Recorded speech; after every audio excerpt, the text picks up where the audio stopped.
Good afternoon. Dr. Balasubramanium, have you joined in here?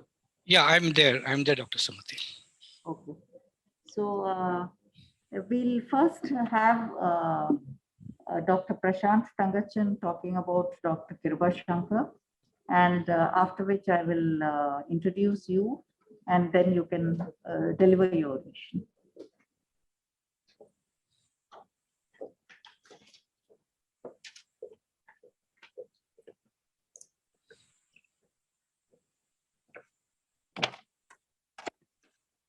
Good afternoon, everybody. Dr. Kiruba Shankar Varadarajan, we fondly call Kiruba, completed his MBBS from Stanley Medical College, Chennai, and did his MD in Community Medicine from JIPMA, Pondicherry. He joined SJRI in 2006 in the Division of Epidemiology, and in 2013, he joined the Division of Nutrition as a lecturer. During his stint, he was involved in a wide range of research activities related to health, nutrition, and environment. He was passionate about our environment, particularly air pollution and its effect on health. His work included implementation of the active surveillance for improvement in birth and death registration through the vital event registration and verbal autopsy study. With other colleagues, he was involved as co-investigator in several studies. He was involved in a seminal study on hand washing that he carried out at Palmaner, Andhra Pradesh. The data from this work was later published in the Lancet Journal. He also conducted an important study on the transfer of lead through breast milk, which was funded by the International Atomic Energy Agency. He was also involved in the prospective urban and rural epidemiology study, which was started in St. John's. He was very comfortable in applying advanced statistical analysis to huge databases and would bring in new approaches to solve complex problems, a very unique skill set that he possessed. His interests spanned a wide spectrum of topics. He was capable of discussing physiology or public health in one breath and then talk passionately on arts, books, agriculture, or music. His knowledge was truly in-depth and encyclopedic. As a person, he was remarkably simple and quiet, with a very unique ability to connect with people at all levels. To many of us, he was that very special friend. On 20th of October 2014, on a study tour to assess the feasibility of conducting an RCT in Balrampur district, Chhattisgarh, he met with an unfortunate accident and bid goodbye from this world. Friends, this is Dr. Kiruba Shankar in a nutshell.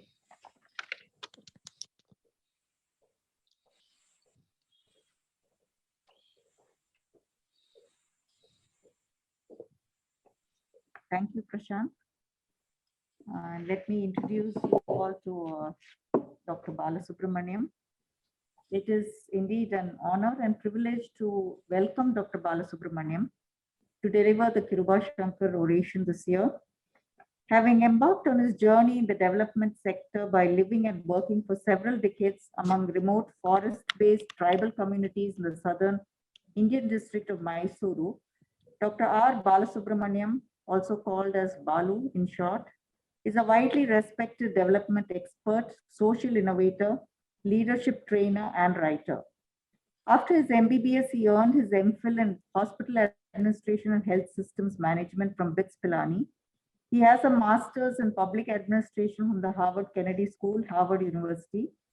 His living habits were greatly influenced by the teachings of Swami Vivekananda, and at the age of 19, he founded the Swami Vivekananda Youth Movement based on the principles of Ahimsa, Satya, Seva, and Tyaga. He has spent the last 37 years of his life in the service of the rural and tribal poor in the forests of India. He is also the founder and chairman of Grassroots Research and Advocacy Movement, a public policy think tank in India. Dr. Balu embodies a rare blend of grassroots and macro perspectives and policy through his multifaceted experience of more than 3 decades. He is a Tata Scholar, a Mason Fellow of the Harvard Kennedy School, and a fellow at the Hauser Center for Civil Society, Harvard University. He is currently a visiting professor at the Cornell University, USA, and at IIT Delhi, India, where he teaches courses on leadership and human development. He is also visiting faculty at KLE Technological University, Hubli, and at the Kautilya School of Public Policy in Hyderabad. He was a head and visiting professor of the Vivekananda Chair of the University of Mysore twice. He has traveled widely within and outside the country, promoting the concept of participatory sustainable development, which is contextually relevant and culturally appropriate. He coaches and mentors senior leaders in the nonprofit, corporate, government, and educational sectors globally, apart from running leadership workshops for people from these sectors. He is also a member of the technical group set up by SEBI for setting up the social stock exchange in India. He has authored 7 books and writes extensively about Swami Vivekananda and on development issues in local Kannada and English newspapers and in his blog at rbalu.com. His books, I, the Citizen, Voices from the Grassroots, and Leadership Lessons for Daily Living have been widely acclaimed around the world. There's more about him at www.drbalu.com. So over to you, Dr. Balasubramaniam. Thank you. Thank you so much, Dr. Sumati, and all the senior faculty of St. John's Research Institute present here, the dean and all the professors, students, friends who are joining online. I can understand a long day, several academic sessions, and then this oration talk also sort of enmeshed between all this. I can also appreciate the fact that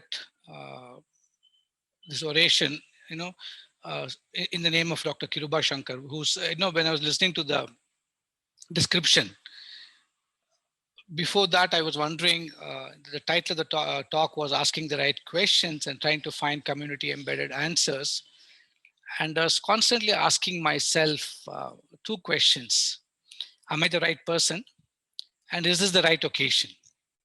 With an audience who's so deeply engrossed in very serious questions of clinical research, finding out answers that can make mankind better, bringing in something completely, possibly a slightly different approach, a different paradigm of appreciating how do you handle all this at the community level, was a question I had in mind. Was it appropriate? Should I have suggested some other topic? But after listening to the introduction of Dr. Kiruba, I think what I say would make a lot of sense, as I feel it would resonate with what Dr. Kiruba stood for. And so I'm glad that something like this was conceived, and I'm thankful and privileged to be part of such an august audience and sharing some of my thoughts. And I must confess, I'm not an experienced researcher like all of you. I sometimes even wonder if I shouldn't label myself as a researcher. But that being apart, my journey, even to ask some fundamental questions, was accidental. Nobody teaches us when you do your MBBS to ask questions. In fact, if you ask too many questions, your professors might cause a lot of trouble for you. So you better fall in line and simply accept. I even remember the days when the head of department of medicine would say, can you hear this murmur? And you simply nod your head because you're afraid to say no. For 2 reasons. One, you think the professor will consider you an idiot and it'll have its impact on the internal assessment. And second, your friends and colleagues around you might think, what? You couldn't figure it out. Only several years later, in one of our class reunions, when I said I never figured out any murmurs, my classmates also said the same thing. So it looked as though all of us were in pretty much the same boat, but very difficult to ask the questions. And this happened several years ago, 1987, 88, if I can remember. Young physician, I thought I can change the world. I was pretty much convinced I'm going to be the next Albert Schweitzer, and the Nobel is just around the corner waiting to be given to me. And all that inspiration and the idea of national service that a personality like Swami Vivekananda can give through his writings and his teachings, I felt that going into rural India, or more specifically indigenous tribal India, would be where my life should be and where it was for 3 decades nearly. And within 3-4 months of being there, I quickly realized the people there cared a damn about my presence. I was constantly struggling to seek affirmation as a doctor. And I was hoping that somebody would fall sick and somebody would say, I'm dying, come and save me. And I could play God and acceptance would be immediate. But unfortunately, nobody had any problems. And it sounded very strange to me that people who we all read as indigenous tribals are marginalized, they're displaced, they're suffering, and they're all malnourished. All the challenges that we all describe in our papers and textbooks wasn't something which warranted a physician like me being consulted or used by these people. And my life stopped there. I said, oh, I'm useless. What am I doing here? So I was desperate for some affirmation. I was desperate for some recognition, like any young doctor would be. And one day, and so wherever there would be a set of people coming together, I would go land myself amongst them and say, hey, I'm a doctor. Anybody sick? Come and see me, kind of a situation. So I had gone to this small place called Matkere, a small little village. And I was coming back and I saw around 15, 20 young women, and some of them elderly are amongst them, sitting around a fire and chatting away. In those days, there was no electricity and life ended pretty much at when the sun went down. And later on, it was just a little bit of fire and you warm yourself up and then go to sleep. So it's around 6:37 in the evening and these women were talking and laughing amongst themselves. So I went in there and I told these women, you know what, I'm a doctor. Anybody sick here? And I was pestering them so that I was only hoping somebody would say somebody is sick and I can show off my clinical skills and get accepted as a doctor. And these women possibly thought this guy is not going to go away. It's better for me to just say I'm sick and then this fellow will go away. So it's sort of good riddance kind of a syndrome. An elderly woman told a young woman and said, you know what, your child, your 6-month-old child, you said it had diarrhea. Why don't you come and show it to this guy? And at that time, I didn't know their language, their dialect, and possibly in her dialect, she must have also added something else like, that's the only way this fellow can be got rid of. I saw the baby and, it came sort of what we're all been trained to tell. Those days, that is when WHO had sort of popularized oral rehydration and home available fluids and all the kind of stuff that we read. And I sort of downloaded the whole stuff on these 15, 20 women who found following Kannada itself a challenge, being indigenous tribal community people. And here I was talking to them about how they should go fetch water, boil 1 liter of it, cool it, throw in salt, sugar, and all that you have to do for it, and then taste it, and it should taste like your tears, and then give it to your baby. The women very patiently heard me, and in a very, I can either call it innocence, nor can I call it naivety, nor can I call it, we recognize your stupidity kind of tenor in their voice. They asked me, but then how much is 1 liter, they said. And that's when it hit me. I not even asked the question of whether these people would even understand what I knew as 1 liter. And then it never struck me that these women were those days walking 5 to 6 kilometers to fetch 1 pot of water. And here I was in all my wisdom of westernized medical training, telling these women that after you finish giving it to your baby and if there's anything left over, throw it out and start the whole thing again tomorrow. You don't keep anything for tomorrow. Try telling a woman who walks 6 to 8 kilometers to fetch one bindige, as we call it, or 1 pot of water, plastic pot of water, to throw away something she treasures.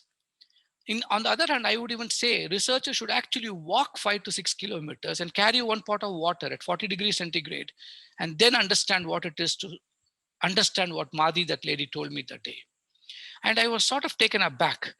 And a few minutes later, I sort of regained my composure and tried telling them, okay, how do you use, what vessels do you use? Can you show me your vessels? And how much is a seer, how much is a pav, and all those kind of languages which they used to use to understand measurement. To me, volume is measured in milliliters and liters, but to these women, it was not what it was. And it struck me and I said, what am I? Am I even asking the right questions? Am I even looking at these women as intelligent people that I can have answers amongst them and not try to provide answers? It then suddenly, I think a whiff of humility sank in, amidst all this arrogance and ego. And I asked them, okay, well, what do you do if you have a diarrhea? The baby's anyway having diarrhea, but what do you do? And what she answered is something which is so loud in my ears even today. That lady said, oh, we don't do much. We just walk down to the corner store, the petty shop at the corner. We buy a banana, 50 paise worth, those days 25 paise you got a banana. We buy 2 bananas for 50 paise. And the remaining 50 paise in a rupee, we buy poha or flattened rice. we come home, we powder the avalakki, what we say, the flattened poha, and then mix the banana in that and get the child to lick it little bit, little bit by little bit. Now, just understand what I am trying to ask you to feed the child is a mixture that tastes like our tears. And if the child is not vomiting, it actually will start vomiting if you drink something like that. And here is this young mother telling me, for centuries, for generations, an anthropological community which had a history of close to 6,000 to 8,000 years. Obviously, people must have been getting diarrheas and they were treating themselves, otherwise they wouldn't be alive today. It is not just the oral rehydration, which is the magical discovery of the century that we were all trained to call it, that kept them alive. Something else kept them alive. Embedded indigenous wisdom had kept them alive.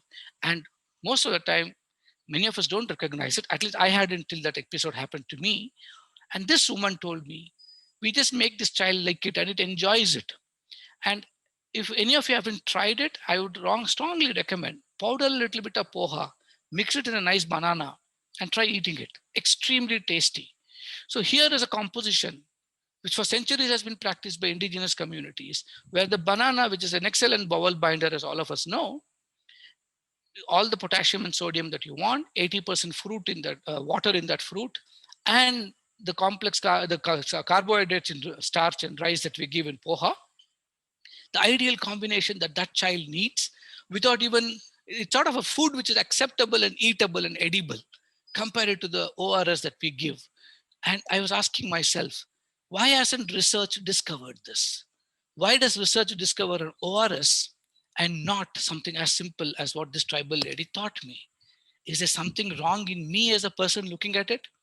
Or is it that just that I don't accept the traditional wisdom, not born from a specialized PhD that they could have acquired, is what I am rejecting? Is there a lack of humility in all of us that we pretend to be experts in everything under the sun, but refuse to look at community wisdom, which could provide us a lot of expert answers? Well, I'm not for a minute romanticizing the fact, romanticizing and saying that everything in the community is brilliant and is something that we have to simply absorb without validating or testing. But are we even looking at finding these answers? Maybe because we may not be, because we may not actually be asking the right questions. And this journey, which started that day, went on, and I think it has never stopped in a sense for me, because I keep raising these difficult questions to myself and to my colleagues around me. Not that I'm very popular with my colleagues because of that, because they're very difficult questions. And these are very questions for which we don't have formal training. These are not questions where you specialize in anthropology and say, I've done my ethnographic studies, and so therefore I can understand. It doesn't happen so simplistically. Living amongst them for three decades has still not prepared me for the kind of lessons every day brings for me. And I'll walk you down rapidly through another real life incident, which sort of consolidated to me how it's an attitude that we need to get. So a researcher is not somebody who just merely learns quantitative methods, qualitative methods, or mixed methods. I chair a public policy think tank, like was mentioned in the introduction, and we obviously do a lot of policy research. So we have a lot of statisticians, quantitative methods people, the SPSS and SAS affairs of the world. And then I have my qualitative researchers running their FGDs and stuff like that. I myself do a lot of qualitative research. And when we sit with people, understand stuff, all that is important. I'm not for a minute belittling all those methods. But what I'm asking is to acquire a little bit extra layer, the layer of a mindset, which gives a wholesomeness to our appreciation of what research is meant for. Embedding ourselves among society that we all live in, embedding ourselves as agents of change, not just for publishing our work, but for ensuring the impact of our work is seen as noticeable change amongst communities that we work with and for, I think is a big, big ask of researchers. So to me, I'm sure if Dr. Kiruba were continuing his research today, a lot of what he would have done and what he would have continued to do would have changed the way we would have seen our policies, whether it's regard to pollution or hand washing. Every one of us like to look at impact. So beyond just measuring the impact index or all the numbers that we can conjure off, can we actually pause for a minute, reflect and ask, how many lives have I truly touched by the work that I'm doing? Because every researcher needs ego tonic. We need the answer that, yes, I'm making a difference. And that to me requires a special mindset, a special way of thinking, a thinking which goes beyond the specialization of our disciplines, a thinking that just goes beyond the words of multidisciplinarity in our work or interdisciplinarity in our approaches in our teams, a thinking which demands convergence of a remarkable kind that I learned again from an indigenous tribal chieftain. Fast forwarding from this diarrhea incident 10 years later, I was privileged to be associated with the elderly chieftain of the Kadukurba tribe called Kempaya. He chaired over his tribe called Kempanahadi. Those days, the tribe's locations were known after the chieftain of the place, whom we call the Ejamana. Kempaya was a delightful friend, an elderly friend. He was possibly twice my age at that time, whose mouth used to drip with all the beetle pan juice that you would be munching on all the time. I never seen him without it. And the kind of conversations we would have every evening were lessons in development by itself. And several of what I've written in my books are all narratives, true life narratives from such extraordinary people. Now, Kempaya, and I used to participate so much as a part of their lives, and that I was seen as one of them. So the tribal community had a special way of looking at agriculture. The chieftain had to distribute the first seeds, and only when he gave you the seed that he expected you to sow, that you could actually have agriculture in your field at that time. So if he gave me ragi seeds, it was an authorization from my chieftain that I could go ragi on my field. If he gave somebody else moong dal seeds, that means he could only grow moong dal, and he dare not even grow anything else, because if he did, he would be excommunicated from the tribe itself. So and I always used to, one day I was sitting with Kempaya, he was distributing the seeds. He gave tur dal to somebody, moong dal to somebody else, ragi to somebody else, avre, what we call avrekai or avre to somebody else. And for one person, he said, I'm not going to give you seeds this year. That was my first exposure to this ritual. And I was shocked. I asked myself, what is this? Typically, it was already 10 years since I'd spent my time with tribal. Despite that, I wasn't aware of something like this so deeply embedded in their DNA, in the cultural DNA. And later on, after I did my development economics, etc., possibly even without doing my economics degree at that point of time, and when I'm sure every economist, or if there's an economic streak in any of you, you would ask, how do you leave land fallow? And that fellow would leave his 2 acres fallow if he didn't get the seed. Just leave it fallow. And the first question that came to my mind, as would come to anybody with a little economic bent of mind thinking, is how can you leave land fallow? It's criminal in today's India that when we have so many mouths to feed, and imagine 30 years ago, it's much more difficult. At least today we are food sufficient. Those days we were not food sufficient. We still import a lot of food grains.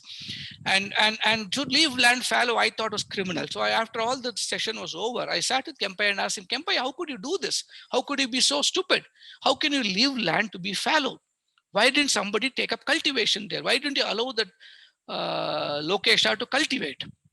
And Kempaya said, you will never understand this. And I stayed quiet. He said, but I want you to, the journey of this exercise is complete only after the harvest, he told me. The harvest came, and I was with Kempaya, and everybody who finished cultivating, and I wish this lifestyle had continued. Unfortunately, so-called mainstream civilization, as we call it, overrides all indigenous wisdom and destroys it. And that's what happened to these people too. But 30 years ago, thankfully, the onslaught of development had not touched them. Development as we know it today.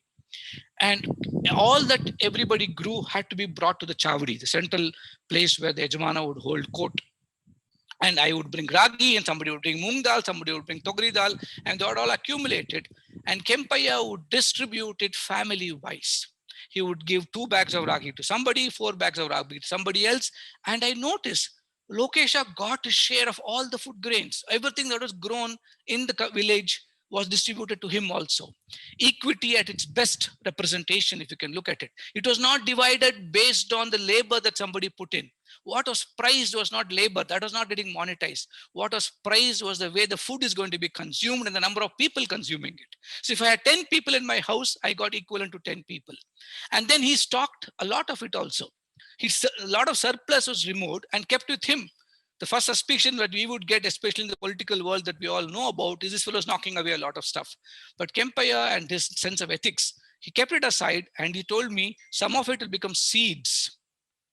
Some of it will actually be stored for a future calamity. And he demonstrated to me the reality of what real equity was on one side, but then he also showed me that if I have given ragi seeds to a person today, I'll be giving maize seeds tomorrow. I will give tur dal seeds to somebody else the next year. So Kempayan, one brilliant exercise was something which was extraordinary in his approach. He was a soil scientist who knew that the soil cannot be cultivated every year. On another perspective, if you ask to see an economist to interview Kempaiah, he would possibly see equity and political economists in Kempaiah. He had to maintain balance in the village. He also would know that somebody's family is struggling, and that person, maybe there's a senior person who's sick in the family, who needs palliative care, and this fellow needs all the time to spend with him. He would not even be cultivating that year, but he would get all the food grains. So he would maintain a social balance, an economic balance. So he was a social scientist, he was an anthropologist, he was a soil scientist, he was an agriculture expert, he would know how to do crop rotation. More importantly, he was a humanist. Now, how do you even define these specializations? How do you even break it down and say, so much of wisdom embedded in this community, can any research unpack Kempaiah today? So I've always asked this question and said, how do we even understand this? Do we even have the right questions to ask people like Kempaiah? If I go with a question, trained to be an economist, my questions will be driven economically. If I'm trained to be an epidemiologist, I'll possibly be talking about all the epidemiological considerations, because all of us are rewarded for expertise. All of us are rewarded for intellectual brilliance. We get our A grades and A pluses, etc. Whether I teach in the United States or teach in India, all my students are looking for, after I publish their grades, or why didn't I get an A plus, or I deserved an A? Because this world has taught them that celebration of knowledge is only when you get it expressed as your grades. It is not in the mastery of subjects. So we have all learned to sort of codify information into expressions that recognize it as grades. But I think people at Kempaiah went far ahead of it. They looked at their life and their life's purpose as using information and knowledge for the betterment of people that they lived with. And the question that I asked him about the land being fallow, Kempaiah had such a brilliant explanation. He said, you see land as fallow and you're calling it a waste. I see land as a very necessary requisite for all the termites, ants, small bugs, and the beetles to grow in that weeds. What is weed for you is life for me, he said. Now that is convergence thinking. That is a thinking which has got enormous community wisdom embedded in it. And if I don't even know how to frame the question, if I frame the question as, how dare you leave the land fallow in a country which is having food deficit? It will be the wrong question, because the answers given would be something aligned to my competence alone. But if I have to frame the question with a lot more compassion, so to me, one of the principal elements of any researcher is not the ability to design instruments alone, but to have the mindset of compassionate curiosity. Unless he's got the willingness to understand that the person ahead of me is not somebody who does not know what he's doing, and I am the guy who's going to figure it out and then finally tell the world what is it that he was doing, things are not going to be very different. We're all going to continue to do research the way they are doing. So my ask and my request would be, can we begin to start seeking knowledge with humility? Can we ask the right questions? Therefore, start looking at community embedded wisdom, like the two examples I gave you. Can we actually trust community wisdom? Because in today's world of hierarchy, if I come with a PhD, I'm automatically credited with specialization, because we are all living in a world where we're trained to operate from zones of competence. What we are not trained is to operate from zones of incompetence, being thrown into a community and being challenged by the demands of community life is very incompetent for an urban trained researcher today. He can say, I live in a village, but he can never live like a villager in a village. There's a big difference in that. I don't think, I still struggle even today, because my mindset, because of my upbringing in Bangalore when I was a young kid, is still very, the DNA is already ingrained. When 14 to 18 years, it's all finally in your body already. It takes a lot of mindful struggle to actually de-learn and then relearn other things for oneself. So can we actually trust community wisdom? Can you break the hierarchy that only when I know more than you with a PhD and as a professor, can I teach somebody else? Can we actually build a situation, a learning ecosystem where there's actually equality embedded in it, not by virtue of intellectual equality alone, but by virtue of being human beings in this world together? Can we accept our own inadequacies and the inadequacies of people around us, and therefore understand that the answers we get may not be the truth, but it is the truth of the community as they see it. That takes a lot of ask. Can we all work together to democratize knowledge and not just keep it as the exclusive preserve of specialists? Some time ago, I wrote an article called Demystifying the Specialist. I think in a world which celebrates our economy as a knowledge economy, we're sort of further and further making it an exclusive preserve of people. But the more we demystify knowledge, the more we make it a common goods. The more we say it belongs to the people from whom we get the answers to our questions for our surveys, I think the more we'll understand that a flourishing community wisdom database is what the world needs to make it a better place. It is not just our papers alone. Our papers help. I'm no way belittling the depth of specialization every one of us has to acquire. We needed COVID was a great example, a great wake-up call, where no one single person could even dream of having the answer.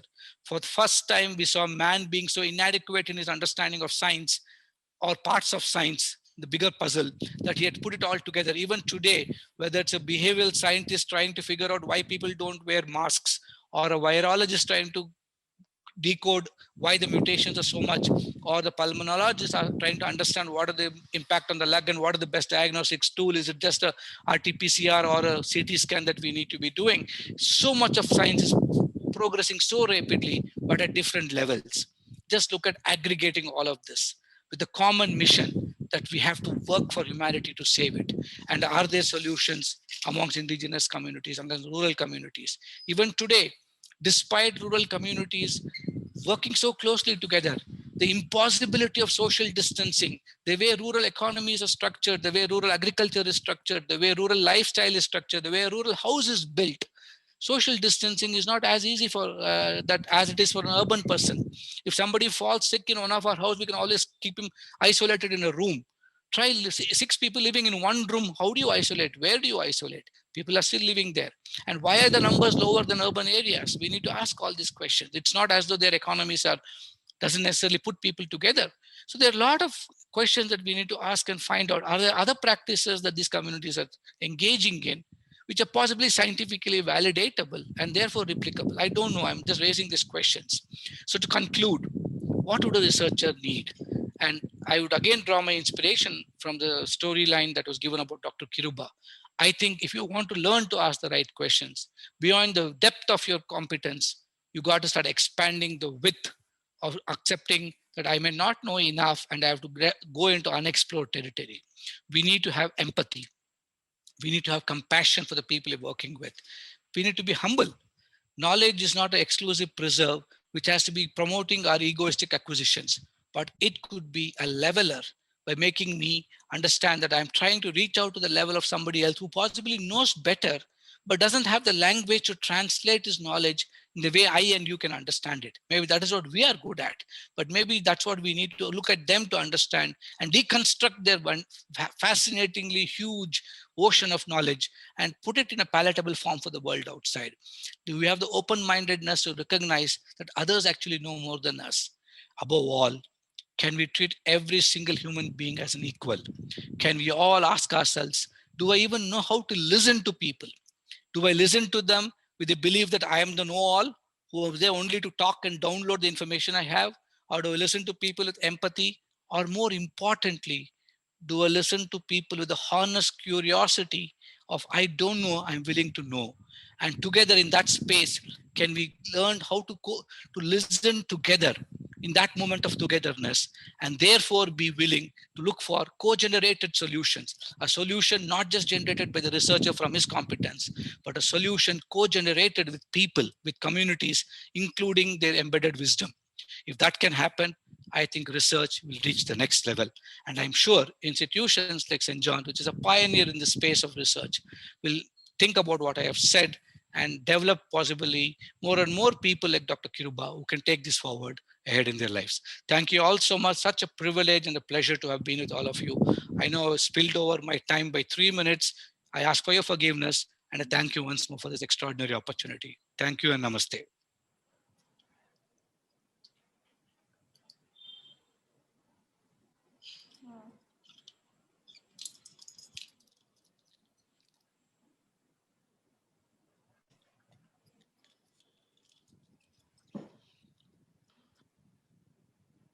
Thank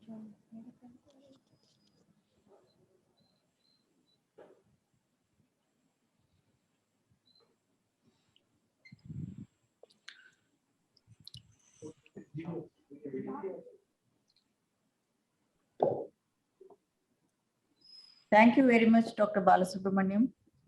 This was a wonderful talk, and of course, you have inspired us to actually think beyond theoretical learning and go towards the community for learning a lot of their wisdom and implementing it through in our research also. And would you be able to take some questions, or? I should be able to take a few. I can spend the next 3:15 is my next meeting, so I have some time. If there is time for all of you, because I know it's already into the next session's time. No, there shouldn't be a problem. If there are any questions, we will. Okay, I think a lot of some of your talk was actually there was a break in the voice, Oh, so I think some of it was not heard. Oh, I'm So really sorry. That was a problem. Any questions from the audience or anyone online?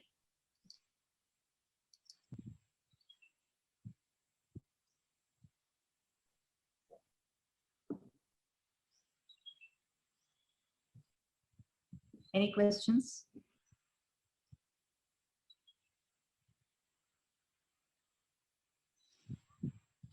Okay. So then we'll conclude this session. We would like to give sending a memento to you shortly, and we would like to show you the memento. You can actually send me a virtual memento, Dr. Sumati. Yes, we are only showing you a virtual memento, but after that we will be sending you a hard copy of it, the memento directly to you. Thank you this so is much. Your memento. Thank you so much for this. Yeah. Thank you so much. Yeah.